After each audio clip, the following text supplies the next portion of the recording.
معزز علماء کرام، حاضرین بزم، السلام علیکم ورحمۃ اللہ وبرکاتہ۔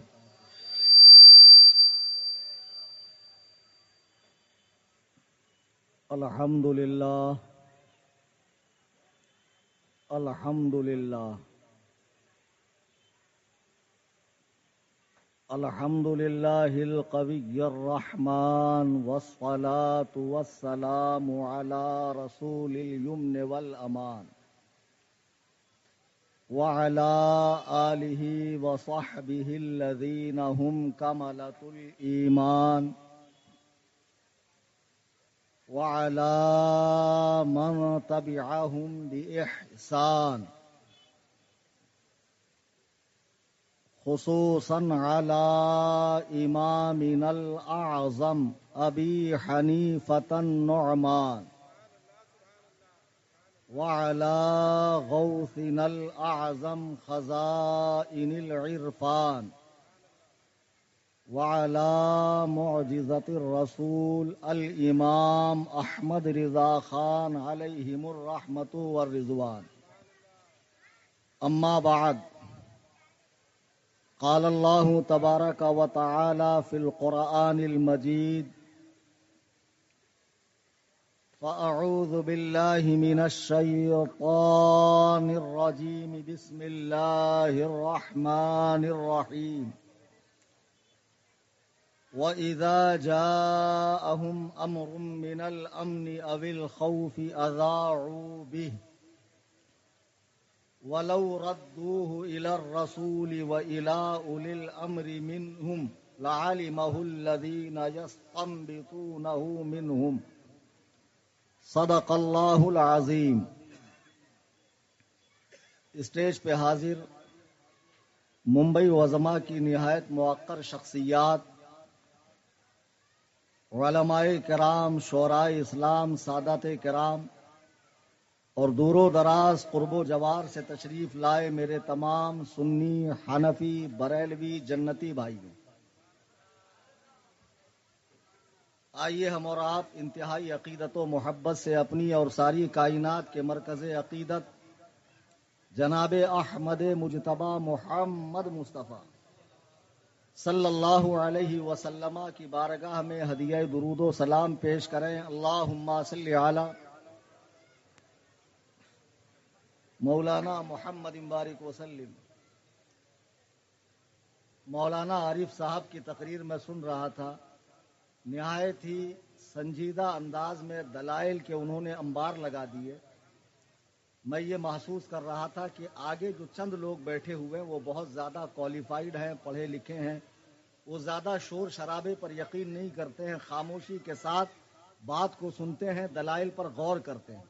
اگر ایسا ہی ہے تو واقعی بہت اچھی بات ہے، لیکن موقع بموقع اپنی بیداری کا ثبوت دینا، جس سے مجھے یہ سمجھ میں آئے کہ آپ میں زندگی کے آثار باقی ہیں اور میری بات کو آپ اچھے سے سمجھ رہے ہیں، تو مجھے بولنے میں اور زیادہ مزہ پیدا ہوگا اور میں اپنی بات کو اور اچھے انداز میں آپ تک رکھ سکوں گا. حضرت مولانا عارف مصباحی صاحب نے افضلیت کے عنوان سے تقریر کی اور اہل سنت و جماعت کا صاف ستھرا نکھرا مذہب جو قرآن و سنت سے مستدل ہے بتایا کیا ہے. لیکن میرا عنوان یہ نہیں ہے. آپ نے اشتہار دیکھا ہوگا، سنی جمیعت الاحناف کے چینل سے بھی بہت اس کا ایڈ ہوا ہے آج کے جلسے کا، اور جتنے یہاں بیٹھے ہیں اس سے کئی گنا زیادہ ہمارے یوٹیوب چینل پر لوگ کئی ممالک سے اس بیان کو سن رہے ہیں.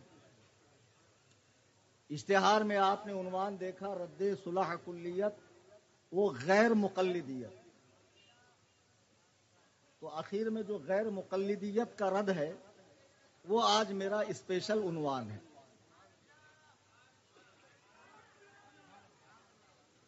میں نے اسی مناسبت سے آیت کریمہ پڑھی. میں چاہوں گا جتنی دیر میری بات ہو رہی ہے آپ ذہن حاضر رکھ کر، ممبئی میں رہنے والے لوگ ہیں اور جب ٹیکنالوجی آسمان کی بلندیوں کو چھو رہی ہے اس دور میں آپ جی رہے ہیں، تو اس دور میں آپ کو بھی حساس ہونا چاہیے، ایکسپرٹ ہونا چاہیے اور دلائل کے ہتھیار سے لیس ہونا چاہیے کہ کوئی بھی باطل فرقہ آپ کے سامنے ٹک نہ سکے۔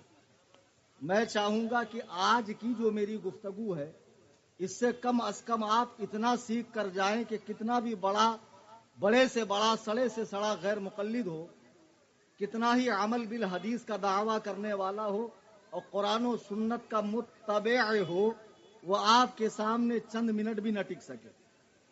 تو تیاری ہے مناظر بننے کی؟ تقریریں بہت ہوتی ہے، اصل میں مقرر نہیں ہوں، میں ہوں مناظر آدمی، لیکن لوگوں نے تاریخیں لے لے کے مجھے بھی بہرحال مقرر بنا ہی دیا ہے۔ تو آج کی تقریر کچھ اس انداز میں ہوگی کہ آج ممبئی کی سرزمین پہ ویسے تو کئی سارے فرقے ہیں، لیکن دو فرقے جو بہت آزاد طبیعت کے ہیں، آزاد ذہن کے ہیں اور خواہش نفسانی کی پیروی کرنے والے ہیں، اور اپنی رائے کو وہ حدیث و قرآن کا نام دیتے ہیں، اپنی رائے کو حدیث و قرآن کا نام دیتے ہیں۔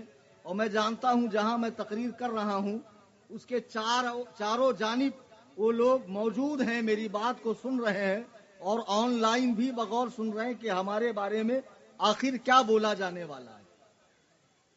تو جو ابھی نئے جڑے ہیں غیر مقلدین سے، اہل ہدایت سے، میں ان سے گزارش کروں گا کہ تقریر کو آپ اس حساب سے مت سنیے کہ آپ کو ٹون کیا جا رہا ہے، ٹارچر کیا جا رہا ہے، آپ کی تذلیل ہو رہی ہے۔ اللہ کی قسم اس بزم میں کسی کی تذلیل مقصود نہیں ہے، بلکہ ہمارا مقصود ہے اصلاح۔ جو لوگ تحقیق کے نام پر اہل سنت و جماعت کو چھوڑ کر دیگر فرقوں میں جا رہے ہیں، میں ان سے گزارش کروں گا کہ اپنی تحقیق پر نظر ثانی کریں اور دیکھیں کہ جس طرف آپ جا رہے ہیں ان کا ماضی کیا ہے، حال کیا ہے اور ان کا بھیانک انجام کیا ہے۔ ایک جماعت ممبئی کی سرزمین پر، ویسے تو دو جماعتیں ایک بہت قلیل مقدار میں ہے، ایک ہے اہل قرآن والے اور ایک ہے اہل حدیث والے۔ تو جو کچھ پائے جاتے ہیں وہ اہل حدیث ہیں اور انہی کے بڑے بھائی ہیں اہل قرآن۔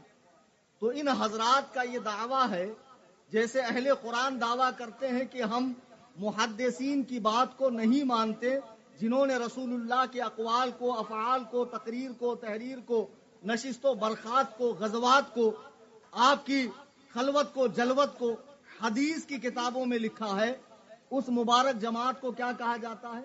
محدثین۔ آپ کو بیچ میں بولنا ہے تبھی آپ مناظر بنیں گے۔ وہ مبارک جماعت جس نے رسول اللہ علیہ السلام کے اقوال کو ضبط تحریر میں لایا، کتابی شکل دی، اس مبارک جماعت کو محدثین کہا جاتا ہے۔ تو ہم لوگ جو 14ویں صدی میں پیدا ہوئے، نبی کے زمانے سے ہزاروں سال کے بعد آج ہمارے پاس دین کی تحقیق کا کوئی ذریعہ نہیں ہے، ہم خاموشی کے ساتھ ان بڑوں کی بات کو مان لیتے ہیں۔ پھر ایک طبقہ یہ ہوا کہ جو حدیث کو تو مان رہا ہے، محدثین کی بات کو، لیکن مجتہدین کی بات کو نہیں مانتا۔ وہ کہتا ہے جیسے اہل قرآن محدثین کی رائے کو، ان کے اقوال کی تحقیق کرتے ہیں، ویسے ہی ہم بھی مجتہدین کے اقوال کو، ان کے مسائل کو، ان کے فقہی مذہب کی تحقیق کرتے ہیں، غلط کو غلط اور صحیح کو صحیح کہتے ہیں۔ ہم لوگوں کی جماعت تحقیق والی جماعت ہے۔ آج کی نشست میں یہ دیکھنا ہے کہ اس دور میں حدیث و قرآن اور دین کی تحقیق کی گنجائش ہے؟ کیا خیال ہے آپ کا؟ آج کے دور میں حدیث، قرآن اور دین کی تحقیق کی گنجائش ہے یا تحقیق مکمل ہو چکی ہے، عمل کرنا ہے؟ میں نے سورہ نساء کی آیت نمبر 83 پڑھی ہے، اور جتنے غیر مقلدین سن رہے ہیں اصلاح کی نیت سے سنیں، اس لیے کہ مقصود ہے اس بزم میں اصلاح مفاسد۔ نشتر جو لگاتا ہے وہ دشمن نہیں ہوتا۔ ڈاکٹر اگر چیر پھاڑ کرتا ہے تو بھلے کے لیے کرتا ہے، بھلے تھوڑی دیر کی تکلیف ہو رہی ہے، لیکن یہ تھوڑی دیر کی تکلیف آپ کو ہمیشہ کا آرام پائے۔ آیت کریمہ پڑھی، آیت کو سنیں اور اسی پر پوری تقریر ہے، جتنی دیر موقع مل جائے۔ اللہ فرما رہا ہے وَإِذَا جَاءَهُمْ أَمْرٌ مِّنَ الْأَمْنِ أَوِ الْخَوْفِ أَذَاعُوا بِهِ، جب تمہارے پاس کوئی خبر آئے ڈر والی، خوشی والی، اطمینان والی، تو اس خبر کو کہاں لے کر جاؤ؟ ایک فرقہ کہتا ہم خدا کے سوا کسی کی نہیں مانیں گے، کلام اللہ کو مانیں گے، حدیث کو نہیں مانیں گے۔ حدیث محدثین نے جمع کی ہے، 300 سال بعد جمع ہوئی ہے، حدیث کو ہم نہیں مانیں گے۔ قرآن کہہ رہا وَلَوْ رَدُّوهُ إِلَى الرَّسُولِ، جب کوئی بات آئے تو رسول کے پاس لے کر جاؤ۔ وَإِلَىٰ أُولِي الْأَمْرِ مِنْهُمْ، اور جو تم میں علماء ہیں، فقہا ہیں، مجتہدین ہیں، اہل استنباط ہیں، اہل اجتہاد ہیں، ان کے پاس لے کر جاؤ۔ پھر فرمایا لَعَلِمَهُ الَّذِينَ يَسْتَنبِطُونَهُ مِنْهُمْ، تو بعد میں جو لوگ یہ کاوش کرتے ہیں اور مسئلے کی صحیح تحقیق پیش کرتے ہیں، اہل استنباط، قرآن کریم نے صاف ارشاد فرما دیا کہ دین کے معاملے میں رائے دینے کا حق، تحقیق کرنے کا حق، کسی بھی مسئلے کو ثابت کرنے کا حق، یہ صرف اور صرف 2 ہستیوں کے پاس ہے۔ کتنی ہستیوں کے پاس؟ آج کچھ لوگ اپنی اوقات سے زیادہ بڑھ کر پاجامے سے باہر نکل کر یہ حق محدثین اور فقہا سے چھیننا چاہتے ہیں۔ قرآن کریم کی روشنی میں سنیے کہ دین کی تحقیق کا حق صرف اور صرف اللہ تعالیٰ نے 2 ہستیوں کو دیا ہے۔ ارشاد فرمایا وَلَوْ رَدُّوهُ إِلَى الرَّسُولِ، جب کوئی خبر آئے تو رسول کے پاس لے جاؤ۔ وَإِلَىٰ أُولِي الْأَمْرِ مِنْهُمْ، جو تم میں امر والے ہیں، فقہا ہیں، ان کے پاس لے کر جاؤ۔ معلوم پڑا کہ اللہ تعالیٰ نے صاف فرما دیا لوگوں سے کہ جو مسئلہ جس فن کا ہو اس کے پاس رجوع کرو۔ خدا کی قسم ایمانداری سے بتاؤ، سونا اور چاندی کی تحقیق اگر مٹی کے برتن بنانے والا کرے تو آپ اسے قبول کریں گے؟ ڈاکٹری نسخہ چپل سینے والا اگر لکھ کر دینے لگے تو آپ اس کے نسخے پر عمل کرو گے؟ اگر عمارت سازی کا کام کوئی مولوی کرے تو آپ کہیں گے حضرت فتویٰ دینا آپ کا کام ہے، دین سکھانا ہے، یہ سارا اسٹیٹمنٹ دینا آپ کا کام نہیں ہے۔ معلوم پڑا کہ جو مسئلہ جیسا ہوگا اس فیلڈ کے ماہرین سے رجوع کیا جائے گا۔ ایسے ہی قرآن نے بتایا مسئلہ اگر دین کا ہو تو اہل اجتہاد سے، فقہا سے، ان سے رجوع کرو، نا اہلوں کے پاس مت جاؤ۔ درود پاک پڑھیں اللہم صلی علی۔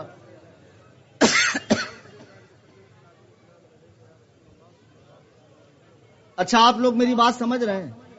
ڈسٹرب مجھے بھی بہت ہو رہا ہے۔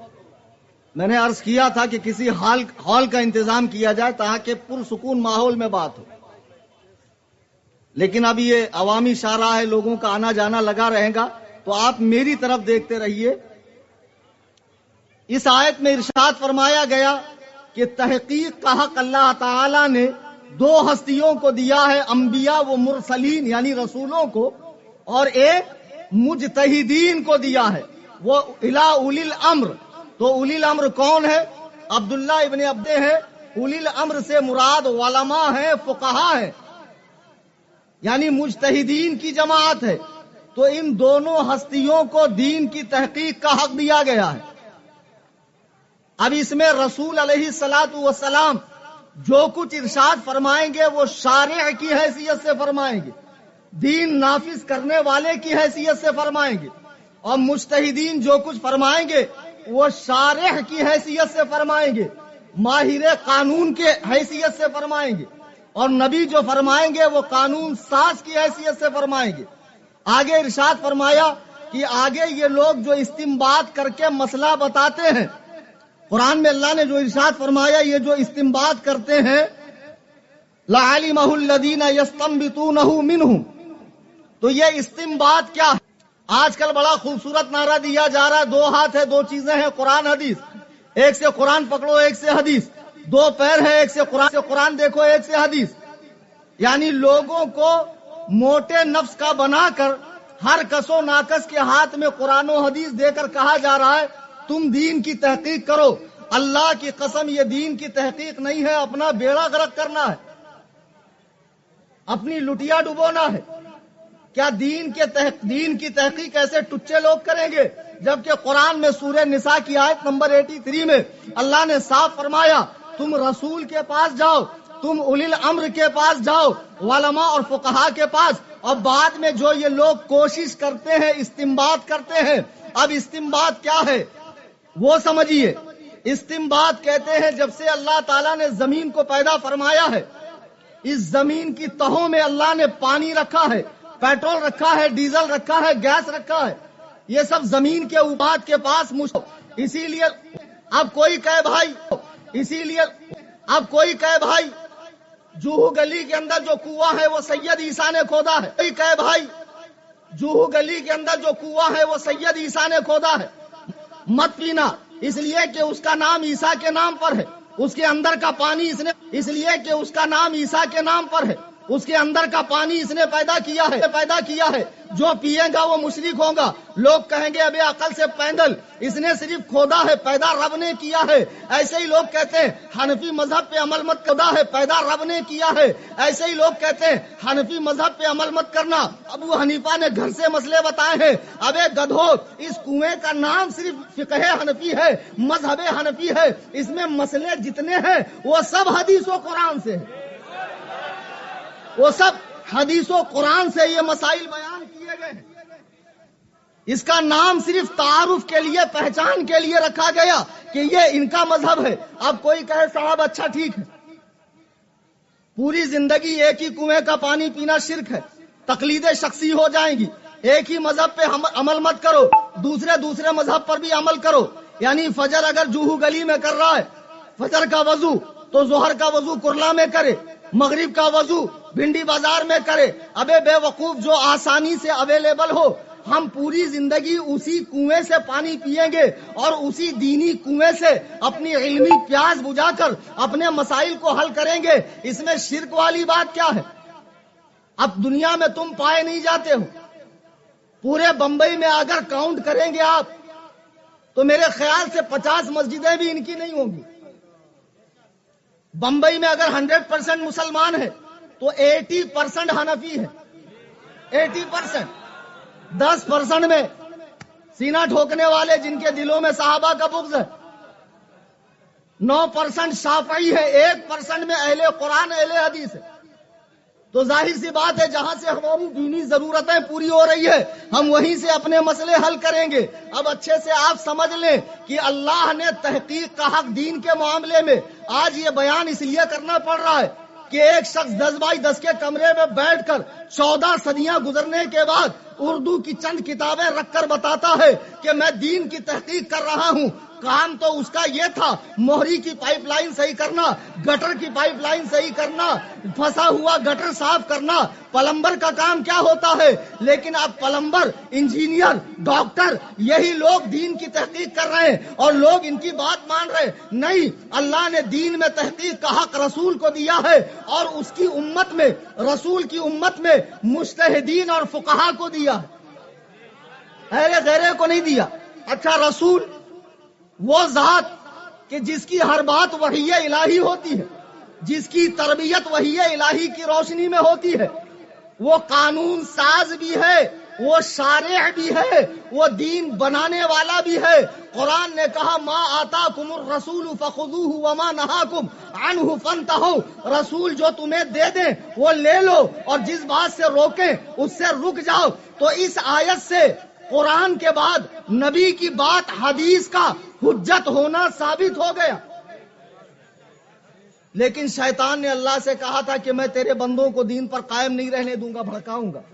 تو شیطان نے آ کر لوگوں کو بھڑکایا. تم نبی کی حدیث کو مان رہے، یہ تو اللہ کے ساتھ شرک ہے. نبی مخلوق ہے، مخلوق کی بات ماننا یہ اللہ کی ذات میں شرک ہے. نبی کا کام تھا لا کر دینا. نبی کا کام اتنا جتنا ڈاکیے کا کام ہے، جتنی چٹھی رساں کا کام ہے.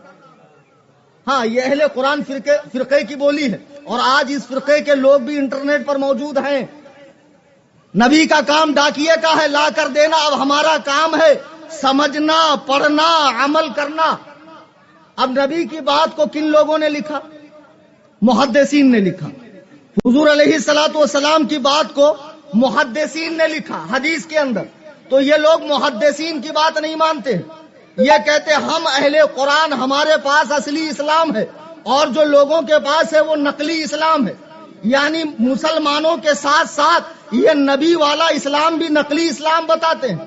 عجیب بات ہے، پیدا انگریز کے دور میں ہوئے اور قرآن کے مالک بن بیٹھے. قرآن کے مالک بن بیٹھے. معاذ اللہ رب العالمین. حدیث کو چھوڑ کر قرآن پہ عمل ہو سکتا ہے؟ یہ لوگ حدیث کو نہیں مانتے ہیں، اہل قرآن. اور آج ان کی بھی انٹرنیٹ پہ اچھی خاصی تعداد ہے. چونکہ دین کو شارٹ کٹ کر رہے ہیں، آسان کر رہے ہیں، بہت سارا لولی پاپ دے رہے ہیں آسانی کا، تو لوگ اسی کو مزے سے چوس رہے ہیں کہ زیادہ پابندیاں نہیں ہے، آسانی آسانی ہے. بیٹے یہ آسانی قیامت میں تجھے پتا چلے گی اس کا انجام کتنا بھیانک ہے. تو اس ایک فرقے نے حضور کی بات یعنی محدثین کا انکار کیا کہ ہم محدثین کو نہیں مانتے، ہم حدیث کو نہیں مانتے، ہم ڈائریکٹ قرآن کو مانتے ہیں. ان سے کہنا قرآن سے ذرا 2 رکعت نماز ہی پڑھ کے دکھا دو. جتنے آن لائن سن رہے اہل قرآن، خدا کی قسم ایڑیاں رگڑ رگڑ کے مر جاؤں گے، بغیر حدیث کے قرآن پہ عمل ہو ہی نہیں سکتا ہے. تم اپنا کلمہ قرآن سے ثابت نہیں کر سکتے ہو، نماز تو بہت دور کی بات ہے. یہ وہ لوگ ہیں جو اصل میں دین کے دشمن ہیں. انہوں نے اپنا خوبصورت نام رکھ لیا اہل قرآن. قرآن والے نام بڑا اچھا رکھتے ہیں، پڑھے نہ لکھے نام محمد فاضل. پھر ان کے بعد ان کے چھوٹے بھائی آئے اہل حدیث. یہ طبقہ کس سے الجھا؟ اہل قرآن کا، محدثین سے. دوسرے ان کے آئے، بولے ہم قرآن کے بعد حدیث کو تو مانتے ہیں لیکن فقہ کو نہیں مانتے ہیں، فقہ کو نہیں مانتے ہیں، اجماع کو نہیں مانتے، قیاس کو نہیں مانتے. تو انہوں نے اپنا نام رکھا اہل حدیث، قرآن والا حدیث والا. انہوں نے اپنا نام رکھا اور مجتہدین سے الجھے. تو نبی کی حیثیت میں نے بتا دی. نبی قانون ساز ہے، شارع ہے، دین بنانے والا ہے. اللہ نے فرمایا وَلَوْ رَدُّوهُ إِلَى الرَّسُولِ، جب کوئی مسئلہ پیش آئے رسول سے پوچھو. اب رسول کے بعد فرمایا وَإِلَىٰ أُولِي الْأَمْرِ مِنْهُمْ، امر والوں سے پوچھو، فقہا سے پوچھو. مجتہدین یہ قانون ساز نہیں ہوتے ہیں، یہ اللہ و رسول کی جو باتیں ہیں اس کی گہرائی میں جا کر مسائل کا حل نکالتے ہیں، مسائل کا حل نکالتے ہیں. نبی معصوم ہے، مجتہدین معصوم نہیں ہیں، معجور ہیں. کیا ہے؟ باؤنس تو نہیں جا رہا ہے؟ میں سمجھ رہا ہوں یاد کر لوں گے تو بہت ساروں کو آپ پٹخنی دے دوں گے. نبی دین کے معاملے میں ہر مسئلے میں معصوم ہے، ایک لمحے کے لیے اس سے خطا نہیں ہوتی. لیکن قرآن نے اس کے بعد جن کو تحقیق کا حق دیا ہے وہ طبقہ معجور ہے، مطعون نہیں ہے، ان پر طعن نہیں کیا جائے گا. معجور یعنی اگر انہوں نے کوئی مسئلہ بیان کیا اور وہ مسئلہ غلط نکل گیا تب بھی انہیں ایک نیکی. کس بات کی ایک نیکی؟ کوشش کرنے کی. کس بات کی؟ کوشش کرنے کی. تب بھی انہیں ایک نیکی ملے گی. اب دیکھیے اس پر حدیث پاک ہے. مسند امام احمد جو گوگل کے مقلد ہے حدیث نمبر بہت مانگتے ہیں. مسند امام احمد اٹھا کر دیکھو، حدیث نمبر 17,926. اللہ کے نبی فرماتے ہیں، حضور فرماتے اذا حکم الحاکم فاجتہد فاصاب فلہ اجران. اگر مجتہد دین کا مسئلہ بتانے کی کوشش کرے اور صحیح مسئلہ بتائے تو اسے 2 نیکی ہے. ایک مسئلہ صحیح بتانے کی، دوسرا مسئلہ حل کرنے کی کوشش کرنے کی. پھر فرمایا وَإِذَا حَكَمَ فَاجْتَهَدَ فَأَخْطَأَ فَلَهُ أَجْرٌ.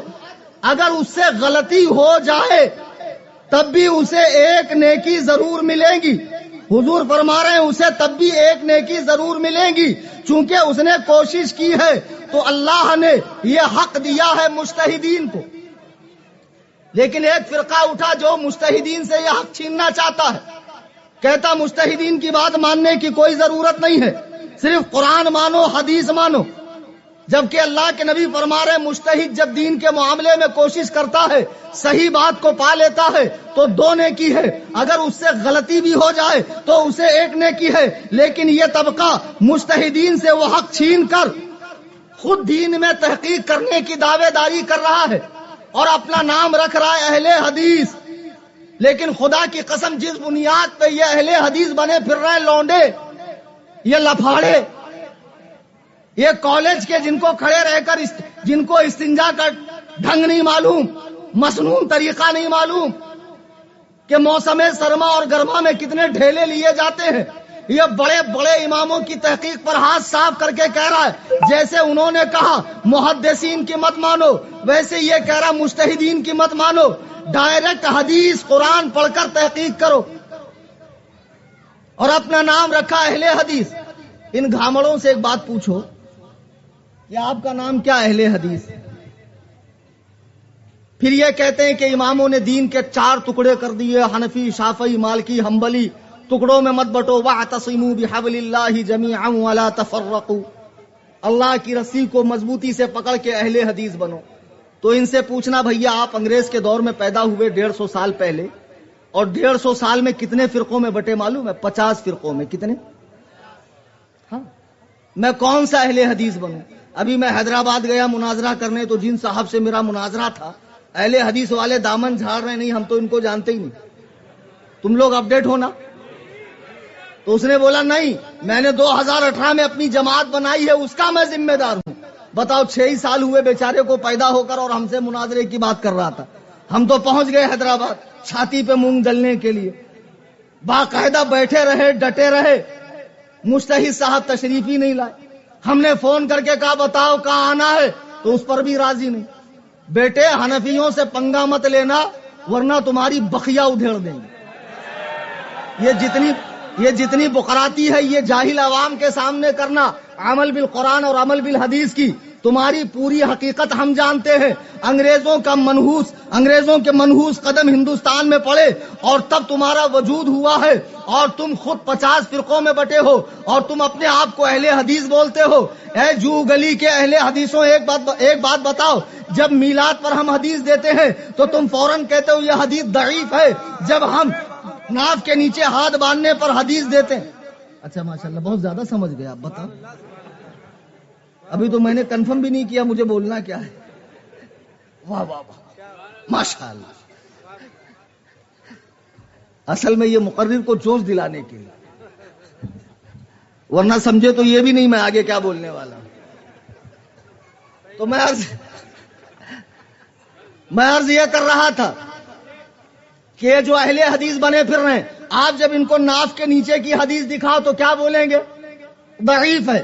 آپ امام کے پیچھے خاموشی سے قرآن سننے کی حدیث دکھاؤ، بولیں گے صحیح نہیں ہے، حسن ہے۔ ان سے کہو اچھا حدیث کی قسمیں ہوتی ہے، بولیں گے جی ہاں حدیث کی بالکل قسمیں ہوتی ہے۔ بنا قصص الناس نطفہ نا تحقیق، خارج البشر والآدمیہ والانسانیہ والحیوانیہ، مجہول مطلق جہل مرکب۔ جب حدیث کی قسمیں ہوتی ہے تو ڈائریکٹ اہل حدیث کیسے بنا؟ تم میں کوئی صحیح اہل حدیث ہونا چاہیے، کوئی ضعیف اہل حدیث ہونا چاہیے، کوئی حسن اہل حدیث ہونا چاہیے، کوئی مرفوع اہل حدیث ہونا چاہیے، کوئی مقطوع اہل حدیث ہونا چاہیے۔ حدیث کی قسمیں ہیں، حدیث کی قسمیں ہیں، تو پھر اہل حدیثوں کی قسمیں کیوں نہیں؟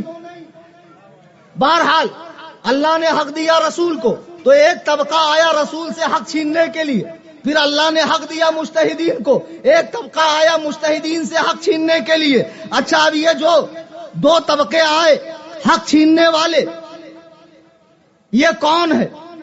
صحیح بخاری حدیث نوٹ کر لو 59 نمبر، اور جو نمبر میں بتا رہا ہوں وہ اسلام 360 جہاں سے یہ بیچارے دین سیکھتے ہیں، گوگل کے مقلد۔ اگر 8-10 دن کے لیے انٹرنیٹ سروس بند ہو جائیں گی تو سارے بمبئی کے غیر مقلد یتیم ہو جائیں گے۔ ان کا جو کچھ بھی ہے وہ سارا انٹرنیٹ کے اوپر ٹکا ہوا ہے، ان کا جو کچھ ہے وہ سارا کے سارا انٹرنیٹ پہ ٹکا ہوا ہے۔ اللہ کے نبی علیہ الصلوۃ والسلام سے ایک صحابی نے پوچھا ہے اللہ کے رسول قیامت کب آئیں گی؟ بخاری شریف حدیث نمبر 59۔ ایک صحابی نے پوچھا اللہ کے رسول قیامت کب آئیں گی؟ تو حضور نے فرمایا جب امانتوں کو ضائع کر دیا جائے۔ تو اس نے کہا یا رسول اللہ امانتوں کے ضائع ہونے کا مطلب کیا ہے؟ سنو، آمنہ کے لال ارشاد فرما رہے ہیں اذا وسد الامر الى غیر اہلہ فانتظر الساعہ، جب کوئی کام جو اچھا ہو نااہل کرنے لگے تو قیامت قریب ہے۔ اللہ کی قسم حضور کے اس ارشاد نے ایسی عالمگیر حقیقت کو کھول دیا جسے ہم ماتھے کی آنکھوں سے دیکھ رہے ہیں. یعنی ڈاکٹر کا کام حجام نہیں کر سکتا، حجام کا کام موچی نہیں کر سکتا، موچی کا کام سنار نہیں کر سکتا، سنار کا کام مولوی نہیں کر سکتا. یعنی جس کا جو کام ہے وہ کام کرے. اب جب نااہل اس طرح دین میں تحقیق کرنے لگیں گے تو حضور فرماتے ہیں قیامت کا انتظار کرو کہ قیامت قریب ہے. اب ہم تو دیکھ رہے ہیں کہ دین مدون ہو چکا، مذاہب بن چکے، اب بس عمل کرنا ہے. روٹیاں پکی ہے کھا لو. کچھ لوگوں کے پیٹ میں مروڑ اڑ گئی، کہا نہیں ہم ان کے مسئلوں کو نہیں مانیں گے، تحقیق کریں گے اور تحقیق کر کر ہم صحیح کو صحیح اور غلط کو غلط بتائیں گے. ایک بڑا خوبصورت نعرہ دیتے ہیں اہل حدیث. کیا ائمہ مجتہدین معصوم تھے؟ بتائیے. میں نے شروع میں کہا نا معذور تھے، معصوم نہیں. کہا اس لیے ہم ان کے مسئلوں کی تحقیق کرتے ہیں. اہل قرآن کہتے ہیں محدثین معصوم تھے؟ نہیں. اس لیے ہم ان کے مسئلوں کی تحقیق کرتے ہیں، اس لیے کہ وہ معصوم نہیں تھے. ان کی غلطی کو غلط اور ان کے صحیح کو صحیح ہم بتائیں گے. بات تو 16 آنے صحیح ہے کہ محدثین بھی معصوم نہیں اور مجتہدین بھی معصوم نہیں، لیکن بات ادھوری ہے. بات ادھوری ہے. اگر محدثین معصوم نہیں تو کیا اہل قرآن معصوم ہے؟ نہیں سمجھے. اگر مجتہدین امام اعظم ابو حنیفہ معصوم نہیں تو کیا یہ بمبئی کا لونڈا لفاڑا جس کو اردو تک لکھنی نہیں آتی ہے، میرے گھر کے وائی فائی میں وہ 1400 سال پرانی ہستیوں سے لڑ رہا ہے، کہتا وہ معصوم نہیں. ابے وہ معصوم نہیں ہے تو کون سا معصوم ہے؟ لڑائی معصوم غیر معصوم کی نہیں ہے. اچھے سے سمجھو، لڑائی معصوم غیر معصوم کی نہیں ہے. ایسا نہیں ہے کہ ابو حنیفہ معصوم نہیں اور اہل حدیث معصوم ہے. نہیں، دونوں معصوم نہیں ہے. لڑائی ہے اہل اور نااہل کی. کس کی لڑائی ہے؟ اللہ کی قسم محدثین اپنے فن میں پوری امت کا اجماع ہے، علم حدیث میں محدثین اہل ہیں. آج کے دور کے اہل قرآن کتنے بڑے ادیب ہوں، مصنف ہوں، بلیغ ہوں، فصیح ہوں، کتنے ہی زیادہ علم رکھنے والے ہوں، چاہے وہ اسلم جیراج پوری ہو، عبداللہ چکرالوی ہو، یا پھر غلام پرویز ہو، یا جاوید احمد غامدی ہو، یا شیخ محمد ہو، کتنے ہی قابل ہو، لیکن فن حدیث میں ابھی یہ چون چون کا مربع ہے، یہ اہل نہیں ہے. محدثین اہل ہیں. ایسے ہی مجتہدین اگرچہ معصوم نہیں ہے لیکن وہ اہل ہیں. آج کے دور میں کتنا ہی بڑا اہل حدیث عالم ہو، چاہے عرب دنیا میں شیخ یوسف القرضاوی ہو، یا ناصر الدین البانی ہو، یا شیخ صالح الفوزان ہو، یا عبداللہ ابن باز ہو، یا شیخ عثیمین ہو، یا ہندوستان کی سرزمین پر میاں نذیر حسین دہلوی ہو، حسین بٹالوی ہو، وحید الزما ہو، نواب صدیق حسن خان بھوپالی ہو، یہ اہل حدیث عالم کتنے ہی بڑے ہوں لیکن مجتہدین کے دروازے کے باہر کچرا چننے والوں کی بھی ان کی حیثیت نہیں ہے.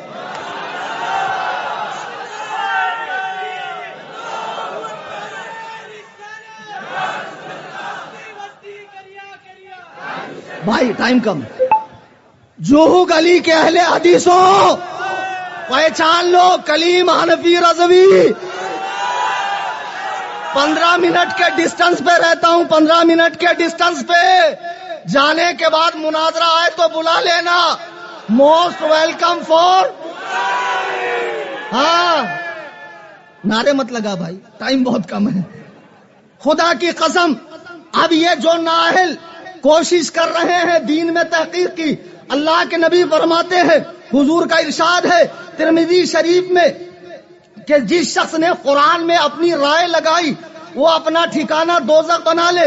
پھر حضور نے فرمایا جس نے قرآن میں اپنی رائے لگائی اگر وہ درست بات کو پا بھی لے گا، نااہل ہے تو درست بات کو پا لے گا تب بھی وہ گنہگار ہے. اگر مجتہد سے خطا ہو جائے تب بھی اسے سوا. 4 مذہب ہیں، سب کے طریقے الگ الگ ہیں، چاروں مجتہد مطلق ہیں، چاروں کے مقلدین کو ان کے مذہب پر عمل کرنے کا ثواب ملے گا. آج کے دور میں دین کی تحقیق نہیں ہو سکتی ہے.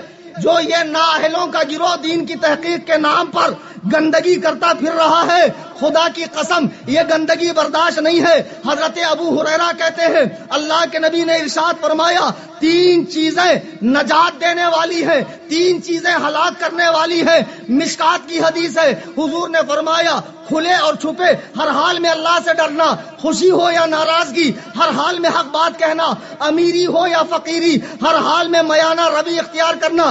پھر حضور نے فرمایا 3 چیزیں برباد کرنے والی ہے. ایک اپنی خواہش نفس پر چلنا، اپنی خواہش نفس پہ چلنا، کنجوسی کرنا اور اپنی رائے پر اترانا، اور سب سے زیادہ خطرناک اپنی رائے پہ اترانا ہے. بتاؤ یار، اچھا خاصا سنی تھا، یہاں پان پٹی پر بیٹھ کے لوگوں کو پان کھلاتا تھا، پوچھ پوچھ کے چونا لگاتا تھا کتنا لگاؤ. سعودیہ جا کر بہت بڑا علامہ بن گیا، یہ جھاپک جھوا داڑا، یہ ماتھے پر شامی کباب، وہاں سے تشریف لایا اتنے بڑے فیٹ العلوم کے ساتھ، ہم نے سعودیہ میں نہیں دیکھا. اچھا تو سعودیہ 1,24,000 کم و بیش نبی میں سے کسی نبی کا نام ہے کہ اللہ کی جانب سے اتری ہوئی کسی کتاب کا نام ہے، یا چاروں مذاہب میں سے کسی مذہب کا نام ہے؟ کیا ہے وہ سعودیہ؟ ہم نے سعودیہ میں نہیں دیکھا. اور یہ گھامڑ تحقیق کر رہا ہے کہ ابو حنیفہ نے فلاں مسئلہ ایسا بتایا، فلاں مسئلہ ایسا بتایا. جوہو گلی کے غیر مقلدوں، ایک مناظرہ ہو ہی جائے، کیا خیال؟ اینی ٹائم تیاری رہتا ہوں میں مناظرے کے لیے، اتنا زیادہ مناظرہ آتا کبھی کبھی میں سوچتا ہوں یار جلدی نکل جائے تو اچھا. نکلتا ہی نہیں، لوگ آتے ہی نہیں، بلا لیتے. بزنس کلاس کا ٹکٹ لے کے حیدرآباد میں پہنچا، آپ لوگوں نے دیکھا نا یوٹیوب پہ ویڈیو، کتنا من تھا میرا مناظرہ کرنے کا، پتہ ہے کم بخت مارا آیا ہی نہیں، دلندر اعظم. بہرحال تو اب دیکھو نبی علیہ الصلوۃ والسلام، قرآن کریم نے صاف فرمایا دین میں تحقیق رسول کو، اور رسول کی امت میں کس کو؟ مجتہدین کو. اور مجتہدین نے جو اصول بتائے ہیں قیامت تک ان کے مذہب کے بڑے علماء ان کے اصولوں کی روشنی میں مسئلہ حل کریں گے. تو حقیقت میں یہ مسئلہ انہی کا بتایا ہوا ہے. اچھے سے سمجھ گئے؟ اب لوگ کہتے ہیں آپ تو اندھی تقلید کر رہے ہیں، ابو حنیفہ سے باہر ہی نہیں نکلتے. اب ایک گدھے، ہم اندھے ہیں اس لیے تقلید کر رہے ہیں. ہم اندھے، لیکن ہمارا جو ڈرائیور ہے بس کا وہ آنکھ والا ہے، اور وہ ہم کو ہر کھائی سے، ہر کھڈے سے، ہر خطرے سے بچا کر منزل مقصود تک لے جاتا ہے. اور جن کی تم تقلید کر رہے ہو وہ ڈرائیور بھی اندھا، تم بھی اندھے، اور تم سب کا ٹھیک. اچھا آج ایک مسئلہ حل کر کے میں اٹھوں گا انشاءاللہ، بڑا مزہ آئے گا. باتیں تو بہت کرنی تھی لیکن اتنے وقت میں گنجائش نہیں ہے، وقت اتنی اجازت نہیں دے رہا ہے. آج کل غیر مقلدین رفع یدین کے مسئلے میں ہاتھ اٹھانے میں، رکوع میں جاتے، رکوع سے اٹھتے اور تیسری رکعت کے بہت ہلہ مچاتے. شیخ عبد القادر جیلانی رفع یدین کرتے تھے، کرتے ہوں گے تو کیا ہوا؟ شیخ عبد القادر جیلانی غوث پاک رفع یدین کرتے تھے تو کرتے ہوں گے، وہ حنبلی ہیں، ہم ان کے مرید ہیں، مقلد نہیں ہیں. ہم ان کے کون ہیں؟ مقلد نہیں ہیں. ہمارے امام شریعت امام اعظم جو ان سے بھی 500 سال پہلے کے. ہم نے ابو حنیفہ کو امام شریعت بنایا ہے. اب بہت ہلہ ہوتا ہے کہ رفع یدین پر اتنی حدیثیں ہیں، 400 حدیثیں، 1200 حدیثیں، 1300 حدیثیں. میرا اعلان سن لو، مولانا عارف مصباحی کی موجودگی میں اور دیگر مفتی عرفان سبحانی، مولانا توکل اور بھی علماء کی موجودگی میں، رفع یدین کرنے کی ایک بھی ایسی حدیث نہیں ہے جس میں اضطراب نہ ہو، ایک بھی حدیث نہیں. اگر غیر مقلد ایک حدیث لا کر دے رفع یدین کی جو صحیح، صریح، مرفوع اور غیر معارض ہو، اللہ کی قسم اس کے وزن کے برابر میں اسے سعودی ریال دوں گا. اور ٹائم قیامت کی صبح تک ہے. میں نہیں رہا کسی حنفی عالم کے پاس لے کر آنا. رفع یدین منسوخ ہے، منسوخ ہے. آئیے قرآن کریم 18واں پارہ نوٹ کر لو، سورہ مومنون کی آیت نمبر 1-2. قد افلح المؤمنون الذین هم فی صلاتهم خاشعون. اللہ فرما رہا ہے کہ کامیابی کو پہنچے وہ مومنین جو اپنی نمازوں میں خشوع اختیار کرتے ہیں. اس آیت کی تفسیر حضرت عبداللہ ابن عباس جو حضور کی زوجہ حضرت میمونہ کے بھانجے ہیں، ایک مرتبہ سرکار گھر سے باہر نکلے، دیکھا پانی رکھا ہے وضو کے لیے، پوچھا کس نے رکھا؟ ام المومنین حضرت میمونہ نے کہا میرے بھانجے ابن عباس نے رکھا.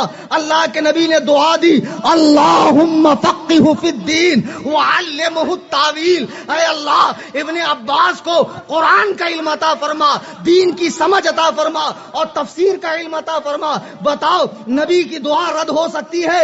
نہیں ہو سکتی. سرکار نے ابن عباس کو دعا دی. ابن عباس کا لقب ہے حبر الامہ، ترجمان القرآن. قرآن کی تفسیر انہوں نے لکھی ہے، تفسیر ابن عباس، جس کا صفحہ 212 ہے. وہ اس آیت کے بارے میں لکھتے ہیں مخبتون متواضعون لا یلتفتون یمینا ولا شمالا ولا یرفعون ایدیہم فی الصلاۃ، کہ خاشعون سے مراد وہ ہے، یہ ہے کہ لوگ ہلے نہیں ڈلے نہیں، لوگ چی بچی نہ ہو اور نماز میں رفع یدین نہ کریں. یہ لوگ قرآن کی تفسیر سے ثابت ہو. حضرت امام حسن بصری رحمہ اللہ حضرت علی کے صحابی ہیں، صحبت میں رہنے والے اور افضل التابعین ان کا لقب ہے. تفسیر سمرقندی جلد 2 صفحہ 208 پر فرماتے ہیں خاشعون الذین لا یرفعون ایدیہم فی الصلاۃ الا فی التکبیرۃ الاولی. کی آیت میں جو فرمایا گیا خاشعون، اس سے مراد وہ ہیں جو نماز میں پہلی تکبیر کے علاوہ رفع یدین نہیں کرتے. رفع یدین 2 ہیں، کتنے؟ ایک مسلم ایک متنازع. مسلم یعنی جب نماز شروع کرتے ہیں تو حنفی ہو، شافعی ہو، مالکی ہو، حنبلی ہو، شیعہ ہو، اہل حدیث ہو، دیوبندی ہو، بریلوی ہو، تمام کے نزدیک پہلا رفع یدین یہی سنت ہے. اس کے بعد رکوع میں جاتے، رکوع سے اٹھتے یا پھر تیسری رکعت کے لیے اٹھتے ہوئے یہ رفع یدین منسوخ ہو چکا ہے. یہ رفع یدین منسوخ ہو چکا ہے. اب اس کے حوالے سے آپ دلائل دیکھیں. بخاری کا بہت نام لیتے ہیں بھائی لوگ. یہ اور بات ہے کہ ان کو بخاری کا پورا نام نہیں آتا ہے. حدیث نمبر 828 لے لو. حضرت ابو حمید ساعدی ایک صحابی ہیں، کہتے ہیں صحابہ کرام بیٹھے ہوئے تھے، حضور کی نماز کا ذکر ہوا تو میں نے کہا میں تم سب میں سب سے زیادہ حضور کی نماز جانتا ہوں. حدیث نمبر 828. صحابی ابو حمید ساعدی کھڑے ہوئے کہ حضور کو میں نے کس طرح نماز پڑھتے دیکھا، تو فرماتے ہیں آپ کھڑے ہوئے، کہا دیکھو حضور نے اللہ اکبر کہہ کر ہاتھ باندھا، کندھے تک ہاتھ کر کے اللہ اکبر کہہ کر ہاتھ باندھا. پھر آپ جب رکوع میں گئے تو آپ نے گھٹنے کو پوری مضبوطی سے پکڑا. پھر جب آپ کھڑے ہوئے تو آپ کے جوڑ سیدھے ہو گئے. پھر سجدے میں جانے کے بعد ہاتھ کو اپنی حالت پہ رکھا.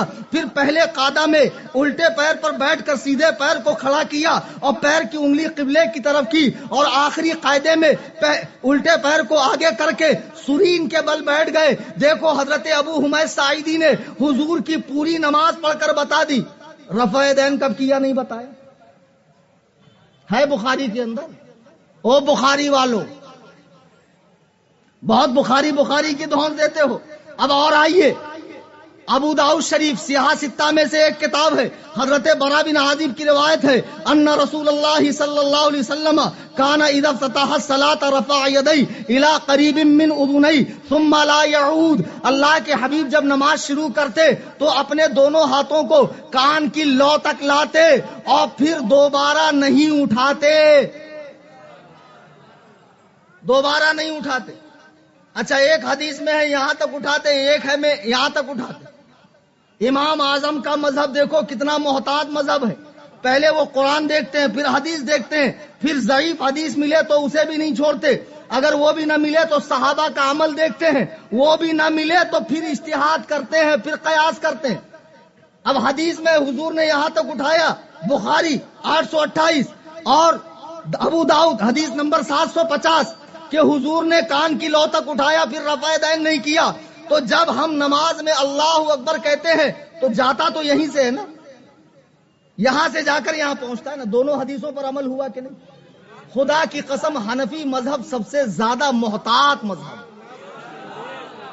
قرآن کی تفسیر سے ثابت ہو گیا کہ حضور علیہ الصلوۃ ثابت ہوا کہ نماز میں رفع یدین کی اجازت نہیں ہے، وہ خشوع کے خلاف ہے۔ ابو حمید ساعدی نے نماز پڑھ کر بتائی، رفع یدین کا ذکر نہیں کیا۔ حضرت براء بن عازب نے ابو داؤد کی حدیث نمبر 750 حضور کے عمل بتایا کہ حضور دوبارہ نماز میں ہاتھ نہیں اٹھاتے۔ اب سنیے، عبداللہ ابن مسعود وہ صحابی ہیں جو ہجری 6 میں اسلام لے کر آئے، معذرت کے ساتھ عبداللہ مسعود وہ صحابی ہیں جو 6 نمبر کے مسلمان ہیں، مکے میں اسلام لے کر آئے۔ کتنے نمبر کے مسلمان ہیں؟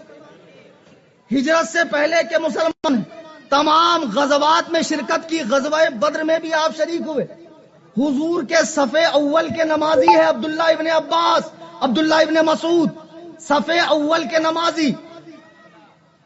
حضرت عمر نے جب انہیں کوفہ بھیجا، عمار بن یاسر اور عبداللہ ابن مسعود کو، تو کوفہ والوں کو کہا میں رسول اللہ کے کبار صحابہ کو تمہارے پاس بھیج رہا ہوں، ان کی بات ماننا، ان کی پیروی کرنا۔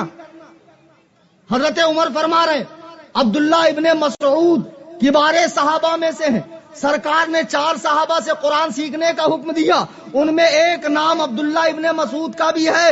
اب آئیے ترمذی شریف حدیث نمبر 257، حضرت عبداللہ ابن عباس فرماتے، حضرت عبداللہ ابن مسعود فرماتے ہیں، الا اصلی بکم صلاۃ رسول اللہ صلی اللہ علیہ وسلم، کیا میں تمہیں حضور کی طرح نماز پڑھ کر نہ بتاؤں جس طرح حضور پڑھتے تھے؟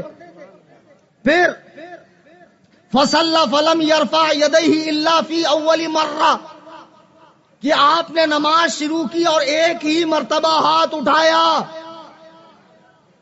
بار بار ہاتھ اٹھانے والوں، نماز کی حالت میں بار بار ہاتھ اٹھانے والوں، تم کہتے ہو حنفیوں کے پاس دلیل نہیں ہے، تو دلیل بیچارے یہ اسٹور چلانے والے سے، وہ بھٹیار خانہ چلانے والے سے پوچھیں گا تو کیسے ملے گی؟ بے جو شیخ الحدیث صاحب ہے ان کے پاس آئیں گا تب نہ ملے گی، دلیل کہاں ڈھونڈتا؟ ایک گدھو الذی ہم کو فون کر کے پوچھ رہا ہے، بولے مولانا کیا حضور نے رفع یدین سے منع کیا؟ تو میں نے کہا کیا حضور نے رفع یدین کرنے کا حکم دیا؟ سوال دیکھو اور جواب دیکھو۔ مجھ سے پوچھا کیا حضور نے رفع یدین سے منع کیا؟ تو میں نے کہا کیا حضور نے رفع یدین کرنے کا حکم دیا؟ بولتا نہیں کیا تو ہے نا۔ تو میں نے کہا کیا تو ہے نا کا جواب ہے چھوڑا تو ہے نا۔ کیا تو ہے نا کا جواب کیا ہوتا ہے؟ لیکن حضور نے منع بھی فرمایا۔ یہ تو عبداللہ ابن عباس ہے، اور سنو امام ترمذی فرما رہے ہیں، قال ابو عیسیٰ حدیث ابن مسعود حدیث حسن، یہ حدیث حسن ہے۔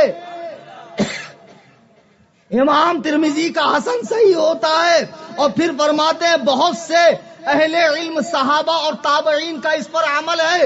آپ نے تفسیر سنا، آپ نے بخاری کی حدیث سنی، آپ نے ابو داؤد کی حدیث سنی، اب سنیے صحیح مسلم کی حدیث، حضور نے رفع یدین سے منع کیا ہے۔ جو لوگ ہم کو کہتے ہیں نا منع دکھاؤ منع دکھاؤ، ان سے کہنا بے وقوف ہو، تم کو 3 ہی مقام پہ رفع یدین کی حدیث ملی، رکوع میں جاتے رکوع سے اٹھتے اور تیسری رکعت میں اٹھتے ہوئے۔ سنن نسائی اٹھاؤ، ابن ماجہ اٹھاؤ، ترمذی اٹھاؤ، رفع یدین عند السجود کی بھی حدیث ہے، 2 سجدوں کے بیچ میں۔ حضرت مالک بن حویرث صحابی ہیں، فرماتے ہیں حضور ہر تکبیر کے ساتھ رفع یدین کرتے تھے، ہر۔ تو ان سے پوچھو ان رفع یدین کو تم نے کیوں چھوڑا؟ سجدوں کے رفع یدین کو آپ نے کیوں چھوڑا؟ دوسری رکعت کے لیے اٹھتے ہوئے رفع یدین کو کیوں چھوڑا؟ تو جس بنیاد پہ تم اسے منسوخ سمجھتے ہو، ہم بھی اسی بنیاد پر ان 3 مقامات کے رفع یدین کو منسوخ سمجھتے ہیں۔ ختم ہو گیا، بات نہ کافی ہے نہ تمام ہے جی۔ چلیے میں ایک حدیث سنا دوں مسلم شریف کی، غیر مقلدین بھی آن لائن بہت غور و خور سے سن رہے ہیں۔ حضرت جابر بن سمرہ ایک صحابی ہیں، کہتے ہیں ہم لوگ نماز پڑھ رہے تھے، خرج علینا رسول اللہ صلی اللہ علیہ وسلم مالی اراکم رافعی ایدی کانہا اذناب خیل شمس، کہ ہم لوگ نماز پڑھ رہے تھے تو حضور نے ہمیں رفع یدین کرتے دیکھا، تو فرمایا میں تمہیں بدکے ہوئے گھوڑے جیسے وہ دم ہلاتے ہیں ایسے بار بار ہاتھ اٹھاتے کیوں دیکھ رہا ہوں؟ اسکنوا فی الصلاۃ، نماز میں سکون اختیار کرو۔ یہ حدیث نمبر ہے 968 968. اب اس کے بعد دوسری حدیث ہے 970. غیر مقلد آپ کو کہیں گے حضور نے فرمایا تھا جو بات وہ سلام پھیرتے وقت جب صحابہ اشارہ کرتے تھے اس کے بارے میں ہے. صحابہ کا ایک مزاج تھا جب وہ السلام علیکم ورحمۃ اللہ کہتے تو ہاتھ اٹھا کر سلام کرتے. تو وہ حدیث دوسری ہے, اس کا حدیث نمبر ہے 970. اس کے راوی بھی حضرت جابر بن سمرہ ہے. وہ کہتے ہیں ہم لوگ رسول اللہ صلی اللہ علیہ وسلم کے ساتھ نماز پڑھ رہے تھے تو حضور نے ہمیں ہاتھ اٹھاتے دیکھا تو فرمایا الا تؤمنون بایدیکم کانھا اذناب خیل شمس. میں تمہیں ہاتھ سے اشارہ کرتے دیکھ رہا ہوں, چپ چاپ اپنے ہاتھوں کو اپنے رانوں پر رکھو, یعنی ہاتھ اٹھانے سے منع کیا. غیر مقلد کہتے ہیں دیکھو جو حدیث آپ کو بتائی گئی وہ سلام میں ہاتھ اٹھانے کی ممانعت تھی. سلام تو نماز کے ختم ہونے پر کیا جاتا ہے, تو جو چیز نماز کے ختم ہونے پر نماز کے سکون کو برباد کرتی ہے, اگر وہ نماز کے اندر ہو ہاتھ اٹھانا تو اس سے کتنا خلل آئے گا. وہ حدیث الگ ہے, یہ الگ ہے. وہ بھی جابر بن سمرہ سے ہے, یہ بھی جابر بن سمرہ سے ہے, لیکن اس کے راوی تمیم بن طرفہ ہے اور اس کے عبید اللہ بن قبطیہ ہے. اس میں ہے کہ ہم نماز پڑھ رہے تھے اور حضور نے ہمیں ہاتھ اٹھاتے دیکھا رفع ایدی. اور دوسری حدیث میں ہے ہم حضور کے ساتھ نماز پڑھ رہے تھے تو حضور نے ہاتھ کے اشارے سے سلام کرنے کو منع فرمایا. عزیزان ملت اسلامیہ, ہم حنفی ہیں الحمدللہ ثم الحمدللہ, اور انشاءاللہ بروز قیامت ہمارا رب ہمیں یہ کہہ کر پکارے گا اے حنفیوں ادھر آؤ, ہم پورے شان کے ساتھ امام اعظم کے جھنڈے تلے اپنے رب کے حضور حاضر ہوں گے انشاءاللہ.